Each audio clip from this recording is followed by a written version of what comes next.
राज्यात पूर्वमोसमी पावसाचा जोर वाढला असून अनेक जिल्ह्यांमध्ये तुफान पाऊस झालाय।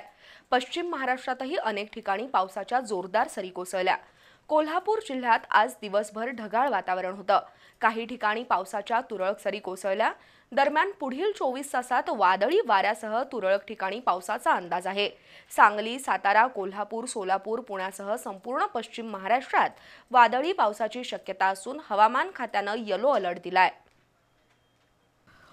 राज्यात पूर्वमोसमी पावसाचा जोर वाढलाय। विविध भागात जोरदार पाऊस सुरू आहे। या पावसामुळे उष्णतेपासून नागरिकांची सुटका झाली असली तरी पूर्वमोसमी पावसाचा अनेक जिल्ह्यात शेती पिकांना मोठा फटका बसलाय। नांदेड, परभणी, वाशिम, हिंगोली यासह अन्य जिल्ह्यांना पावसानं आज अक्षरशः झोडपून काढलंय। वादळी वार आणि विजांचा चमचमाट यामुळे शेत पिकांसह मालमत्तांचंही नुकसान झालंय।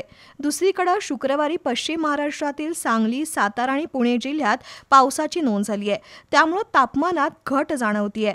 गुजरात आणि परिसरावर तसंच उत्तर कर्नाटकात चक्राकार वाऱ्याची स्थिती आहे। त्यामुळे राज्यात पूर्वमोसमी वादळी पावसाचं सावट कायम आहे।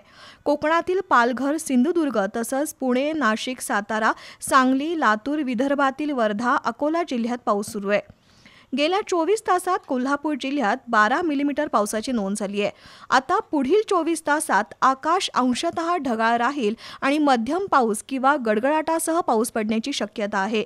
यावेळी ताशी 40 ते 50 किलोमीटर वेगानं वारं वाहण्याचा अंदाज आहे। जिल्ह्यात कमाल तापमान 34 आणि किमान तापमान 24 अंश सेल्सिअस राहील। कोल्हापूरसह सांगली, सातारा, सोलापूर, पुण्यामध्ये वादळी पावसाची शक्यता असल्यानं भारतीय हवामान विभागानं येलो अलर्ट जाहीर केलाय।